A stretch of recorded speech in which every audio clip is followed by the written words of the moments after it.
کیا گیا ہے کہ قطع نظر ذات رنگ نسل ہر ایک آدمی کو یکساں حقوق دیے جائیں گے اور اس سے یکساں سلوک کیا جائے گا، ڈسکریمنیشن نہیں ہوگی۔ I am proud of having here کہ آپ سب لوگ لا گریجویٹس ہیں اور بہت زیادہ پڑھے لکھے طبقہ ہیں، اور وہ لوگ ہیں جن کی 2 رسپانسبلٹیز ہیں، ایک اپنے لیے حقوق کا حصول اور دوسری طرف پبلک کے وہ لوگ جو مارے پیٹے ہوئے پسے ہوئے طبقات ہیں ان کو حقوق دلوانا۔ This is much more a great responsibility upon you to shoulder it. تو اس میں مجھے یہ فخر ہے کہ آپ تشریف لائے ہیں اور اس موضوع پر بات کرنے کے لیے، سمجھنے کے لیے اور اس پر عمل درآمد کرنے کے لیے۔ میرا خیال ہے کہ یہاں کی جھنگ بار جو ہے مجھے خوشی ہوئی ہے کہ انہوں نے جھنگ بار کو چنا ہے، which is treated to be most remote area of the country, جس کو خاص پریارٹی نہیں دی جاتی، اور اس خاص موضوع کے لیے اس کو چننا جو ہے وہ قابل ستائش ہے۔ I am thankful to the person who has taken for granted the thing which was not decide earlier, اور اس پہ کبھی بحث نہیں ہوئی۔ اب دیکھنا یہ ہے کہ جب while at the time of schooling ہمیں پڑھایا جاتا تھا جینڈر، تو اس کی 2 اقسام تھیں، one was masculine gender and the other wise feminine gender, مرد و خواتین ان کو ڈسکس کرتے تھے۔ But with the improvement and with the passage of time چیزیں بڑھتی جا رہی ہیں، اور ہماری یہ بدقسمتی ہے اس قوم، پوری قوم کی، کہ ہم جنیوا کنونشن کو فالو کرتے ہیں، وہاں کے لوگ قوانین ہمارے لیے اخلاقیات کے قوانین بناتے ہیں وہ لوگ، اور ہم ان کو فالو کرنے کی کوشش کرتے ہیں، حالانکہ this is not our requirement. ایک اسلامک کنٹری میں ہماری ریکوائرمنٹ یہ نہیں ہے کہ we should follow the Geneva conventions and other convention which are prepared by other countries which are generally non-Muslims، اور اس کو فالو کرنے کے لیے کہتے ہیں، حالانکہ ہمارے پاس مدینہ، مساک مدینہ اور اسلام ایک قرآن جو کہ کمپلیٹ کوڈ آف لائف گزارنے کی ہمیں ہر جگہ پہ ہدایت ہے۔ We should not follow others, we should follow our holy Quran, جس میں ہر چیز موجود ہے۔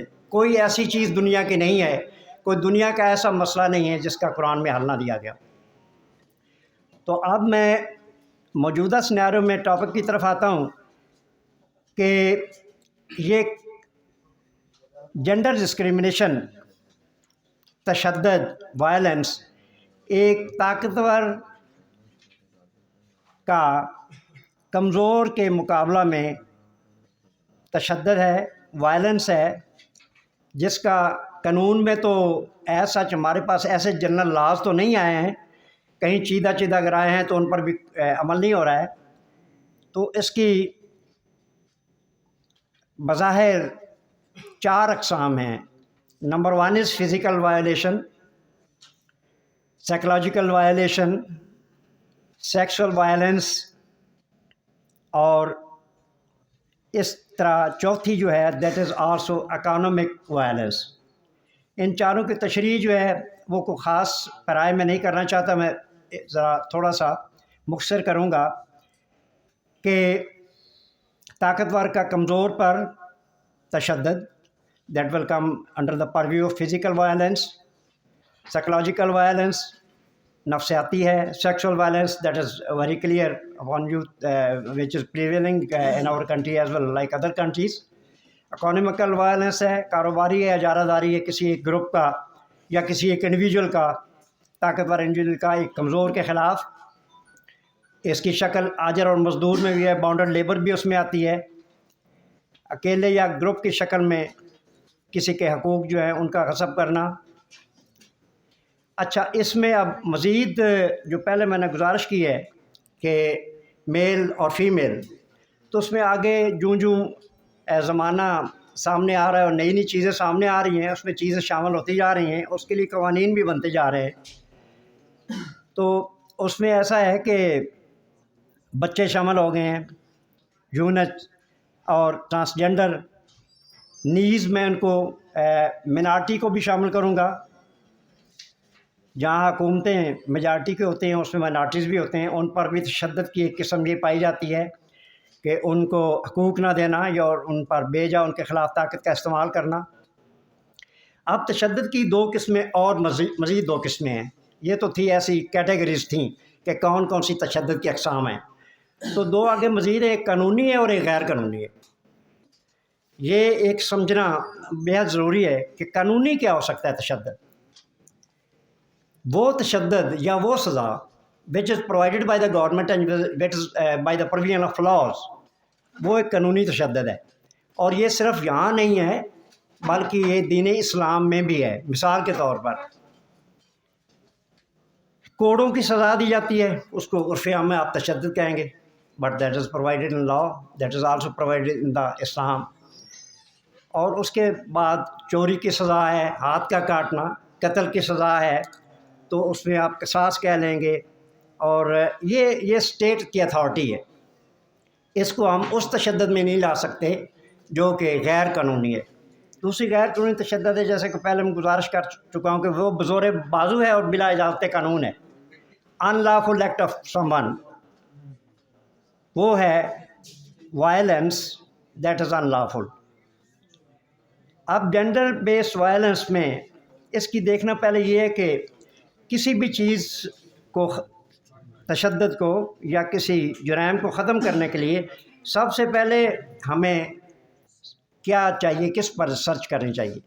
We should test what are the causes behind this criminal tendency. یہ بہت ضروری ہے. اگر آپ کازز بیہائنڈ کریمنل ٹینڈنسی نہیں ڈھونڈیں گے تو you can't diagnose the treatment. تو ایسے ہی آپ اگر کسی کو سر سے پکڑ لیں نا تو اس کی جڑ کا آپ کو نہ پتا، روٹس یہ جاننے بہت ضروری ہیں. اگر آپ روٹس جان لیں گے تو you will be able to make some treatment اور ڈائگنوز ٹریٹمنٹ. اس کے بعد جو ہے آپ کسی طریقے سے اس کو ختم کر سکتے ہیں.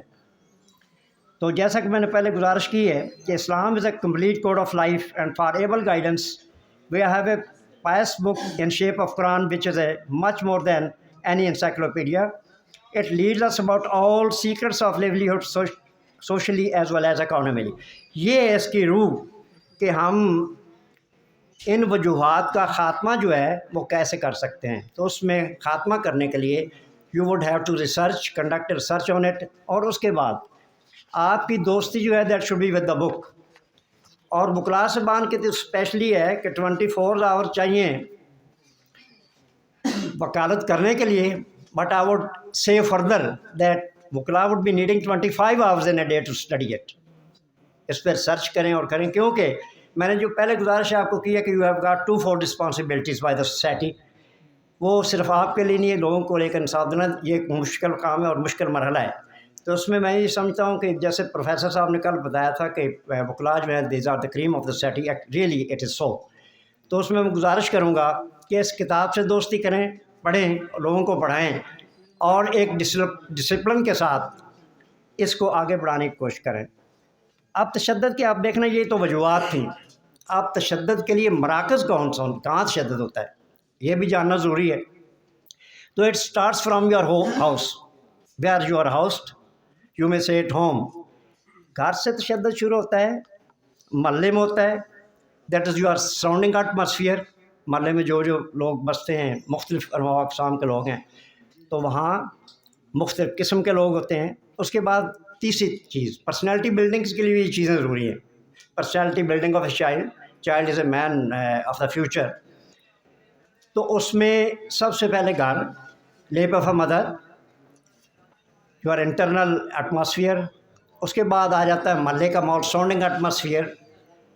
اور اس کے بعد آ جاتا ہے ادارے کا atmosphere in which institution you are studying اور in which you are getting some job اور you are doing the things. یہ 3 ادارے ایسے ہیں جہاں پہ ایک پرسنالٹی بلڈنگ ہوتی ہے. اگر ان تینوں میں کنسوننسی نہیں ہوگی تو there will be break in your personality. یہ ایک there of the firm view of the sociologist as well as the criminologist کہ یہ 3 اگر ادارے اور 3 اداروں میں اگر کنسوننسی آپ کی ایجوکیشن میں، گھر کے ماحول میں، ارد گرد کے ماحول میں اور ادارے کے ماحول میں، تو you will become a better man than others. اس کے بعد اب گھر میں کیا تشدد ہوتا ہے؟ والدین کی بے جا مار پیٹ، اس میں ایجوکیشن کی کمی کا بھی ہوتا ہے، فقدان ہوتا ہے. محلے کا ماحول جو ہے مختلف قسم کے لوگ ہوتے ہیں، کوئی پڑھا لکھا ہے، کوئی ان پڑھ ہے، کسی کا شعبہ اور ہے، کسی کا شعبہ اور ہے. تعلیم کا فقدان ہے.